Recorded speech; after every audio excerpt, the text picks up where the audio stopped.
तो दिल्ली में जो कोरोना का विस्फोट हुआ है, ये उसी पर बात करते हैं। मेरे दो सहयोगी इस वक्त मेरे साथ जुड़ गए, मधुरेंद्र मेरे साथ जुड़ गए और साथ ही मोहित बख्शी मेरे साथ जुड़ गए। सबसे पहले मधुरेंद्र, स्मॉग गर्मी ट्रिपल अटैक, स्मॉग, ठंड और उसके बाद अब कोरोना, अगर जाए तो जाए कहाँ? एकाएक ही जो त्योहारी सीजन में आंकड़े बढ़ रहे हैं, ये डरा रहे हैं।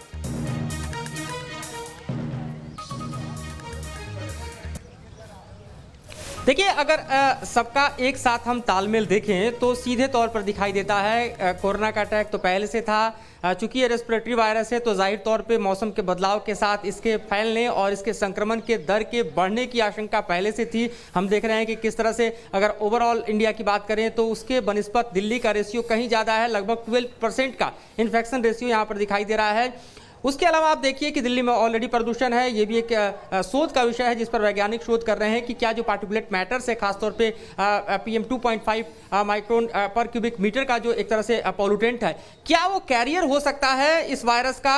अगर हम देखें तो खासतौर पर अगर एरोसोल में कन्वर्ट होता हुआ अगर किसी भी पोटेंशियल पेशेंट के अगर खांसी और कफ को अगर देखें तो क्या वो एरोसोल में कन्वर्ट हो सकता है? क्या वो हैंगिंग पार्टिकल के साथ कैरी कर सकता है? क्या वो इस प्रदूषण के कण के जरिए बढ़ता हुआ कोरोना का भी प्रकोप देखा जाए? तो इस पर वैज्ञानिक शोध कर रहे हैं। लेकिन अगर अब पब्लिक पर्सपेक्टिव से बात करें तो कहीं सोशल डिस्टेंसिंग का पालन नहीं हो रहा, अधिकांश लोग मास्क नहीं लगा रहे। एक बार जिंदगी जब पटरी पर लौट आई है तो बाजारों में भीड़ है। त्योहारी सीजन में आप देखिए एक दूसरे के ऊपर लोग चढ़े हुए दिखाई दे रहे हैं, मेट्रो में भीड़ है, बसों में भीड़ है, इंटरस्टेट बसें खुल गई हैं। तो तमाम जो माहौल है एक तरह से वो कोरोना को फैलाने लायक है। शायद इसीलिए देखिए तो एजेंसियों ने पहले अलर्ट किया था दिल्ली में 15,000 तकरीबन केसेस जा सकते हैं। सही कह रहे हैं आप, सही कह रहे हैं। और हम देख रहे हैं कि जिस तरीके की तस्वीरें सामने आ रही है वो वाकई डराने वाली है और आने वाले वक्त में सिचुएशन और बिगड़ सकती है। एम्स के डायरेक्टर गुलेरिया क्या कह रहे हैं इस पूरे मसले पर? न्यूज नेशन से खास बातचीत में उन्होंने कहा है कि जो अभी स्थिति है यह आने वाले वक्त में और क्रूशल होगी और अगर ऐसा होता है तो क्या कदम उठाने चाहिए? हमें सतर्क रहने की ज़रूरत है क्योंकि जैसे आपने कहा कि कई ऐसे हालात हैं जिसके कारण केसेस बढ़ सकते हैं। मौसम बदल रहा है, सर्दी के कारण केसेस ज़्यादा हो सकते हैं क्योंकि हमें पता है कि जो रेस्पिरेटरी वायरल इन्फेक्शंस है और कोविड भी एक रेस्पिरेटरी वायरल इन्फेक्शन है, वो सर्दियों के मौसम में बढ़ते हैं।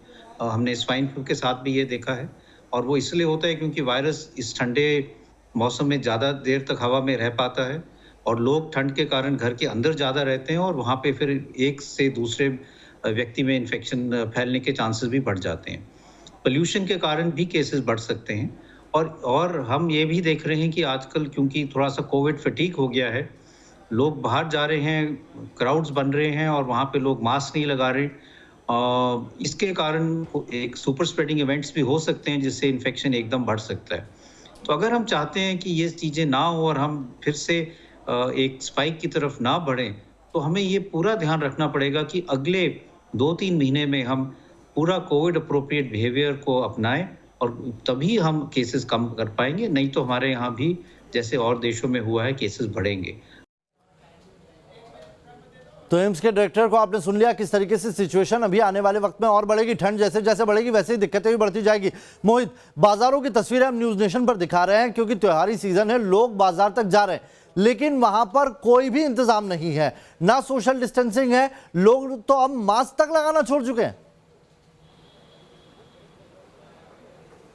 बिल्कुल नावेद, हम लोगों ने ही वो तस्वीरें दिखाई थी, चाहे वो गाजीपुर मंडी की हो, आनंद विहार टर्मिनल की हो या फिर इसके अलावा तमाम बड़े बाजारों की। वहां पर इसी तरीके की स्थिति नजर आती है जहां पर ज्यादातर लोग लापरवाही बरतते हुए नजर आ रहे हैं। लेकिन उससे बड़ी चिंता का विषय ये है कि ये अब तक का सबसे बड़ा आंकड़ा है। और नावेद, इसमें भी जो अस्पतालों की अगर हम बात करें तो इस वक्त टॉप के जो अस्पताल हैं, मैक्स हॉस्पिटल साकेत, जहां पर ICU बेड्स विद वेंटिलेटर हैं 51, वो भी अभी भर चुके हैं। मैक्स हॉस्पिटल शालीमार बाग, वहां भी ये स्थिति है। फोर्टिस हॉस्पिटल वसंत कुंज, फोर्टिस हॉस्पिटल शालीमार बाग, अपोलो हॉस्पिटल, BLK हॉस्पिटल, यानी बड़े टॉप प्राइवेट हॉस्पिटल्स के ICU बेड्स विद वेंटिलेटर्स अब भर चुके हैं, दिक्कतें पैदा कर रहे हैं। और ये मौसम और ज्यादा, क्योंकि रेस्पिरेशन से जुड़ा हुआ पूरा मामला है, तो और ज्यादा दिक्कतें जो है वो बढ़ाने वाला है। इन्हीं सवालों का जवाब लेने के लिए हम इस वक्त हेल्थ मिनिस्टर के घर पर हैं और कुछ देर में उनसे बातचीत करेंगे कि आखिर क्या ये जो मामले बढ़े हैं, क्या इसको मान लिया जाए कि ये तीसरी वेव है और क्या